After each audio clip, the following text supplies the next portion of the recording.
Hello everyone, welcome to the internally screening review of Shin Godzilla 2016 film directed by Hideaki Anno, the much acclaimed director of the Evangelion TV series and also the much loved and acclaimed End of Evangelion film, which I haven't seen and I don't think you've seen either. Oh, I've not, no. So this would be our first Hideaki Anno experience. I know he's an absolute cult figure and this film is fulfilling the Hooptober recommendation that we watch a Kaiju or Kong film. And I'm personally Team Godzilla all the way, 100%. I don't want any Kong simps in chat ever. I'm Team Big Lizard all the way, so I had to go for what seemed to be, from the outside looking in, one of the more subversive and strange Godzilla films. So I was really intrigued by it, and I'd heard it was kind of like a strange blend of comedy and social commentary. I mean, almost all of the Godzilla films are quite social commentary heavy, and I heard this did it in quite a different way, and I was intrigued by the premise of it being more comedic in its execution and more sort of sharply satirical in a way that the other Godzilla films are, pretty on the nose. And I was enthralled by this film. What did you think? Yeah, I thought this film was fantastic. I was completely enthralled by it from the moment it began. I love this film. Is very much a film of two halves, in that we begin with this scathing criticism of sort of modern Japanese bureaucracy, in that we have this inciting incident of this fucking kaiju monster turning up out of nowhere, and instead of focusing on the action of this giant creature wreaking havoc and destruction, we constantly cutting between meeting to meeting to meeting, boardroom to boardroom of well, what kind of damage will this monster do? And no sooner have they made one decision than the monster has done something new, and they completely undercuts all of their supposed expertise on the situation. It's hilarious. It's very on the nose, but in a really charming and just hilariously dry way. I think that's a key part of it. It's so silly but so self-serious in its presentation. And then we have this kind of dramatic midway shift where suddenly it becomes a heroic action hero movie, and it almost completely goes against its original message, which is interesting. And I think it's kind of tied into the allegory that it's going for, which we'll touch on a bit more in a sec. But both sides of the films are incredibly entertaining for completely contrasting reasons. Yeah, one of the biggest things that intrigued me about this film was the design of Godzilla. And when Godzilla first appears in the film, you get a pretty good look at him early on. I guess this is a very, very mild spoiler. I mean, we both recommend it, so if you want to see it for yourself, go and watch it. But this is a very mild spoiler, and if you want to go in blind, I'd actually recommend sort of just getting the surprise for yourself. When Godzilla first appears, he's kind of this bizarre, googly-eyed, limbless slug creature with an absolutely massive tail. Yeah. And it's really strange. And he looks so ridiculous. The film is kind of completely absurd from the off. Yeah. Because you've got this, like you said, the criticism of the bureaucracy with this kind of cartoonish, constant meetings to set up meetings. Yeah. And it's all done very well. But then you also have this absolutely bizarre creature, kind of slug. I don't know how you would say it, just slugging its way. Yeah, it's like a giant salamander or something to begin with. It's sort of stumpy legged and kind of fish-like. It's not anything like the typical Godzilla you have in your mind, and it's kind of horrifying in its own way. It is. Yeah, it has its head really close to the road when it's sort of slithering through. And its eyes are looking in different directions almost. It's both really goofy and really unsettling. It hits this perfect uncanny kind and the of note. CGI is particularly seems to be almost purposefully shoddy with this creature in a way that kind of increases the humor and also that kind of uncanny effect. And one of the, just from a pure sort of childlike, I just want to see big monsters smash things up, I just found it quite cool, in that kind of dumb way. To see Godzilla, the metamorphosis of the creature throughout the film was just kind of intriguing. And then by the time it looks like how it does on the poster and in the trailers, it's wow, this thing is a real fucking problem. Yeah, it's got fucking, it can shoot lasers out of any fucking orifice. It's just doing all sorts of crazy shit.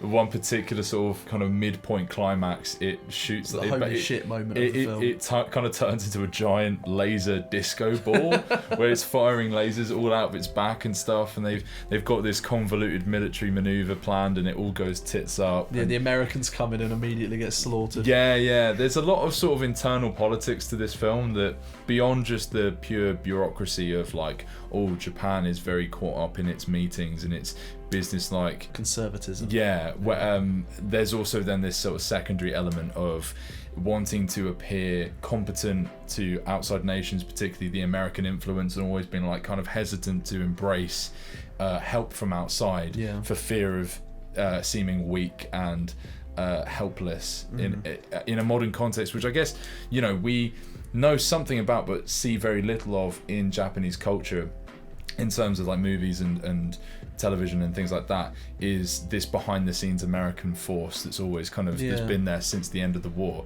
and this film seems to explore that more explicitly than a lot of things I've seen. Well, it's interesting because one of the things that happens when there is this kind of big mic drop moment in the middle of the film where King Kong kind of turns in... Sorry, King Kong? Oh God. When Godzilla turns into this giant laser nuke, is the Japanese president just gets fucking destroyed in his helicopter in the middle of the sky, which is hilarious because it's just so abrupt.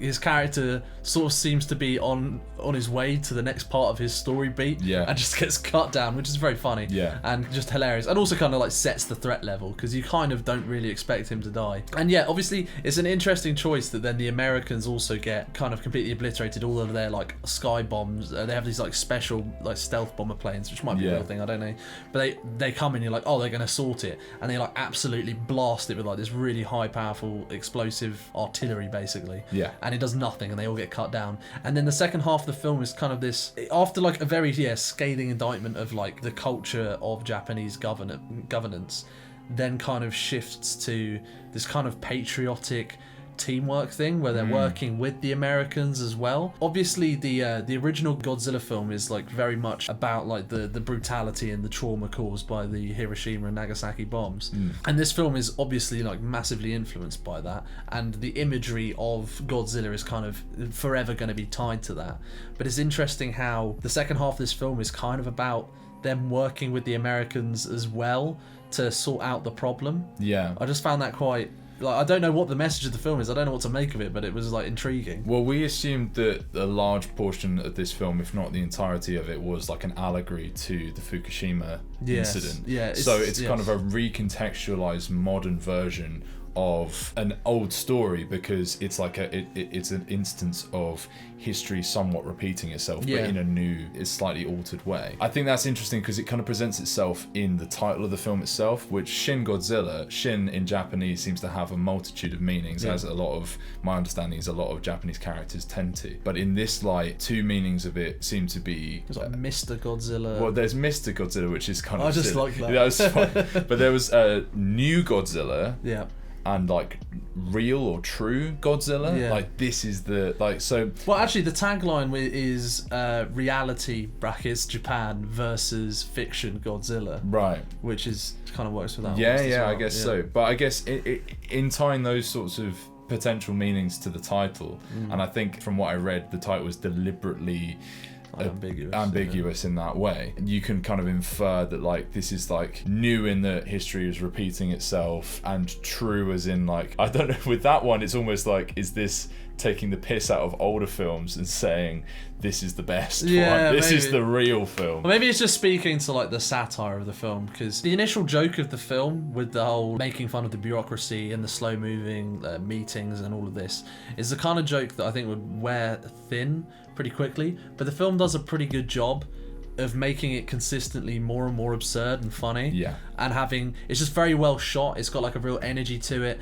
It has like lots of very comedic like cuts, and it's basically sort of doing the same few tricks over and over again, but the way it paces it, along with the escalating threat of the appearance of Godzilla, which is never explained, and I kind of like that as well. Just fucking show that. Well, no, they explain it in that he is like, he has like a nuclear core in it, like the energy It was, yeah, that's kind of an interesting thing. That was almost the only part of the Godzilla lore they stayed faithful to, because that's always a part of it. Yeah, it is. But something that I guess they expand upon is that they're like, well, how can a creature of this size possibly survive on land? You know, the amount of energy required to not only sustain him, but also without like having to eat constantly and things like that. That sort of sized creature is only really possible in the ocean, so how is he on land? And they go, well, what if he is powered by an internal like sort of biological nuclear reactor, which is a kind of, you know, a twist on the original.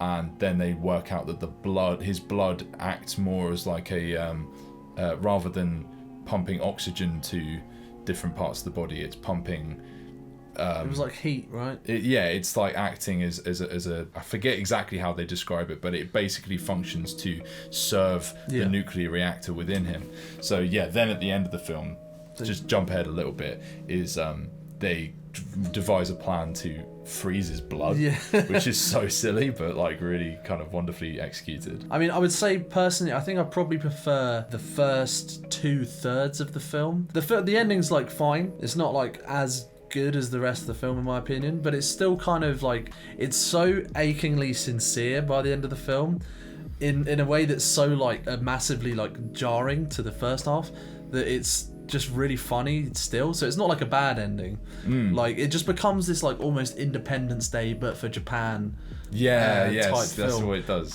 But like, if like the first half of Independence Day was like really critical of the military industrial complex or something, which obviously isn't the case, it's much more interesting than that. The pace of the film is just like so high, it's like always going on to the next thing. You can really tell this guy's come from animation, because like the camera always is like doing these like weird creative things, even though it's like pretty like a quick cut.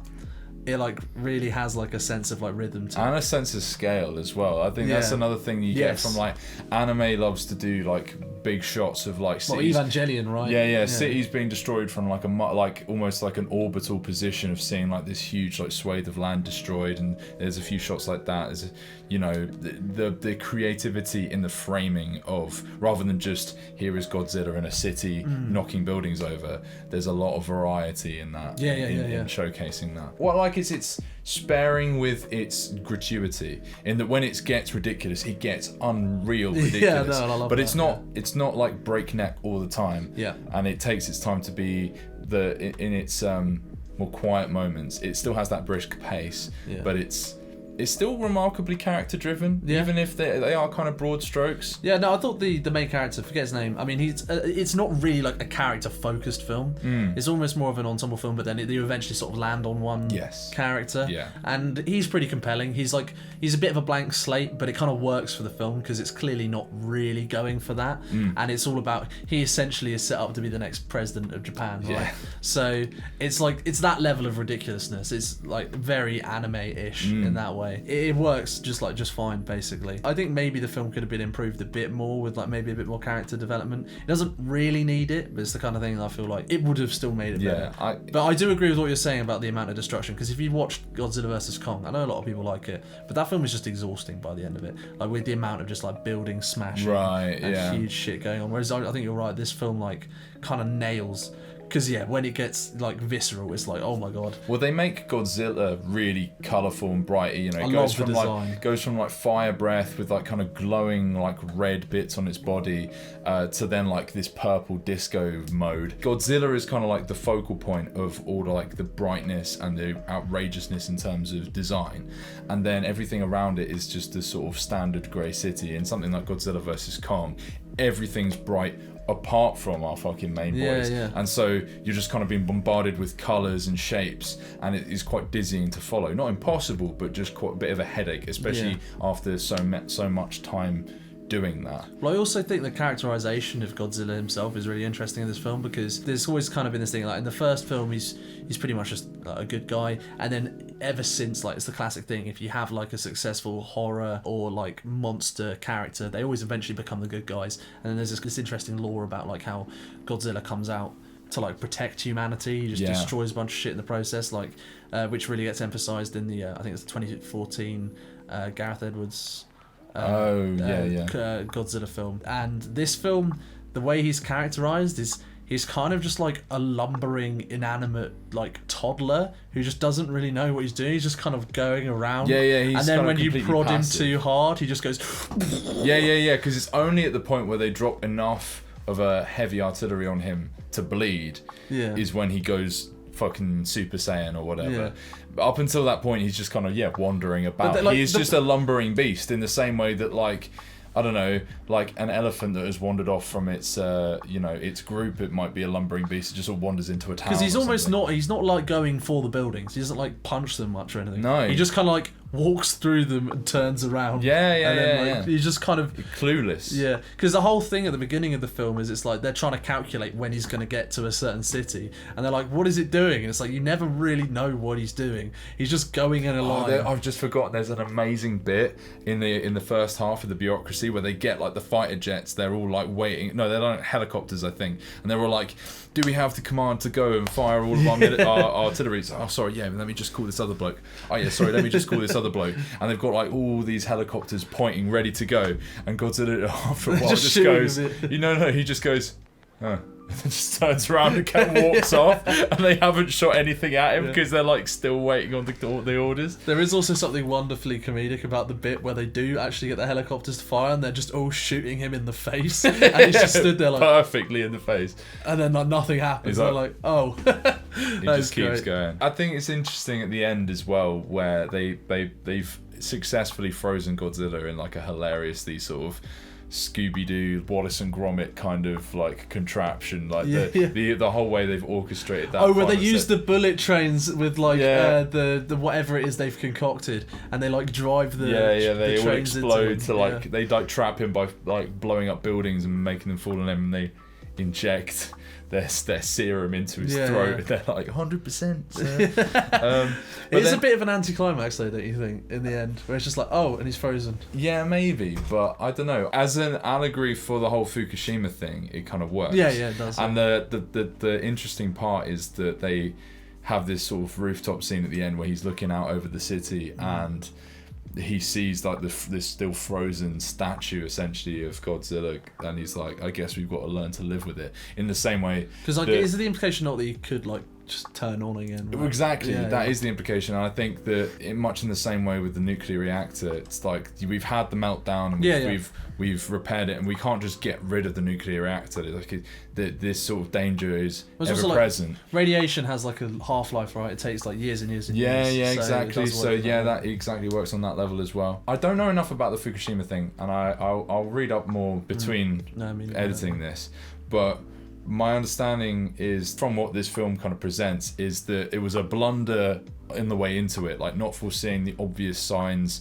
the obvious dangers of having a plant in a place where it could be easily like disrupted by tsunamis and earthquakes, and the kind of fumbling around to like make a decision on how to like best stop the meltdown from happening. But then once it happens, then there was like a huge international effort to get it all closed down and under wraps as quickly as possible. And I think that's the pivot where we have it suddenly go like really patriotic, because it's like, we actually did something really good. Once we thought everything was all lost, we actually turned around and did something really useful. I think that's a fairly fair, I think that's a fair observation by the film, by the sounds of things. I mean, in terms of the film's internal storyline, it does feel like a jarring switch. And it does kind of only really work if you are mapping it to that. If you have to kind of watch it a little bit in a meta way. Yes, I mean the film is very explicitly meta from the get-go. Yeah. So you are kind of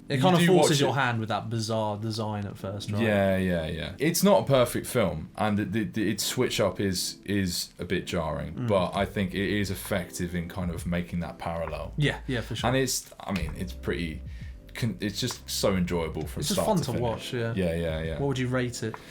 I'm gonna go 7.5. I really want to give it an 8, but I'm maybe on a rewatch. One thing I can, as I've said, I could never fault it on not being fun. I'm ready to watch this film anytime, any place, and I want as many people I know to watch this as well, because I think this is a hilarious... I'd love to watch it with someone knowing that disco scene is coming up. Yeah, knowing what's going to kick off. And I think it's got like a broader appeal to it. I think a lot of people could get a lot of enjoyment out of this one. Yeah, the bureaucracy meetings thing is like almost like very relatable. Yeah, exactly. Yeah. And because it has such like a satisfying payoff at the end, you're not just going to be left bored or kind of like, okay, it doesn't just drive that one joke into the ground, which at one point I was kind of expecting because it was running with it for so long. Yeah, it's just fucking fun. That's kind of the be all and end all. What about you?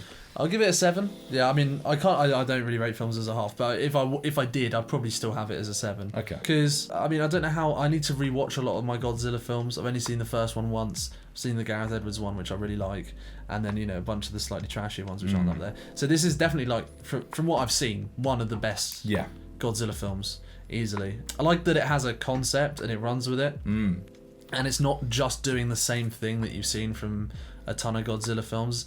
It's like cool to see something relatively high budget, also kind of crowd pleasy, but also have like such a point to it. So I really respect that. Yeah. And I think on a lot of filmmaking levels, it's very impressive. All of the acting's pretty uniformly great in terms of, obviously, as I said, maybe you could have done with... I know it's not really the point, so I feel weird saying it, but like it does, especially in the second half of the film, feel like it does become more about the characters. So the lack of the character building stops becoming the point in that second half of the film. It really works in the first half, and then the second half, I feel like maybe you could have done more with that. And I think the original Godzilla film actually did have a good amount of character stuff in it, and the 2014 one actually has a good amount of character stuff in it as well. So it's kind of a little bit uneven in that regard. And yeah, the ending, like maybe a little bit anticlimactic, but as you said, it works as a very clean metaphor. Yeah. So I do really respect that. So yeah, like a 7 out of 10. Definitely would watch it again. Probably would end up as one of my favourites of that year when it came out. Really, really fucking solid film. Yeah, I can't wait to show this to some unsuspecting person who... I don't know if I would show this as a first Godzilla film. No. I feel like you got to go with the original. Yeah, you have to ingratiate people into like the kind of... Because the thing that this film works great, not only as like a new Godzilla, as they put it, but as like a kind of... a massive satire on the whole thing. Yeah. So if you show someone who hasn't got any understanding of like the kind of core roots of Godzilla, it kind of loses a lot of its subtler meaning. Well, in a way, then I guess it's like a very traditional Godzilla film, because in its present, in some elements, yeah, because the original Godzilla film is so on the nose about its own metaphor, and so is this. Yeah, it's just doing it in a different way. And in commenting on it, on not only a newer situation where it's relevant, but also the original situation in the original Godzilla, it has an inherent comedy and satire in all of that. Yeah. So it's like very self-serious, but also very knowing and aware. Yeah, no, I agree. So yeah, that's our review of Shin Godzilla. Yeah, check this film out. Yeah, as I said, if you haven't seen a Godzilla film, probably don't start with this. At some point, we're going to have to do a Godzilla tier list. Yeah. It will take us forever to get through. Because there's so many. We're not touching the TV shows. Fuck that. Oh yeah, fuck. But yeah, thank you for watching if you made it this far. If you like this video, give it a like. If you dislike this video, give it a dislike. We'll have more Hooptober films coming soon. I've been Rupert. I've been Adam. And we will catch you next time in our next Hooptober review. Peace. Peace.